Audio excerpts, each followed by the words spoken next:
মা বলেছিল কখনো একা ছেড়ে যাবে না। প্রিয়তমা বলেছিল শেষ নিঃশ্বাস পর্যন্ত পাশে থাকবে। অথচ জীবনের শেষ প্রহরে প্রতিশ্রুতিগুলোই পাশে রইল, মানুষগুলো নয়। মৃত্যুর সীমানায় দাঁড়িয়ে থাকা আইসিইউতে যখন মৃত্যুর ঠান্ডা ছায়া নেমে আসে, ঠিক তখন চিকিৎসকরা রোগীর হাতের মুঠোয় গুজে দেন হালকা উষ্ণ জলে ভরা একটি প্লাস্টিকের গ্লাভস। শুনতে অদ্ভুত লাগলেও এটাই নির্মম সত্য।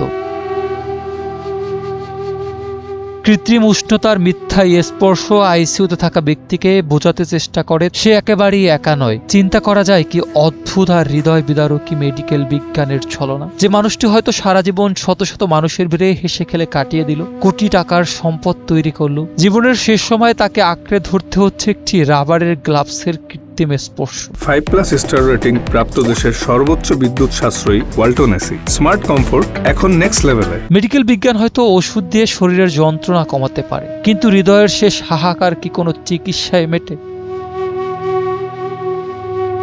মৃত্যুর দুয়ারে দাঁড়িয়ে কোনো দামি ওষুধ বা যান্ত্রিক চিকিৎসায় মানুষ আর ভরসা খোঁজে না। সে তখন ব্যাকুল হয়ে ওঠে চেনা কোনো প্রিয় মানুষের একজোড়া হাতের একটুখানি স্পর্শ পেতে। আইসিইউর সেই নিঃসঙ্গ গ্লাভসের সামান্য উষ্ণতা আজ আমরা সামাজিক ও মানসিকভাবে কতটা দেউলিয়া তা আঙুল দিয়ে দেখিয়ে দিচ্ছে।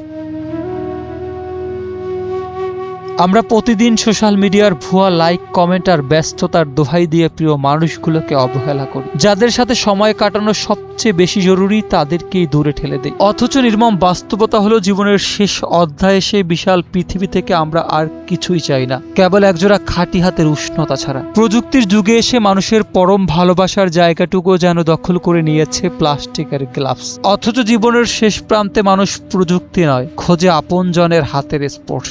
জীবনের সব হিসেব নিকাশ শেষে মানুষ কেবল অনুভূতি আর ভালোবাসারই কাঙাল।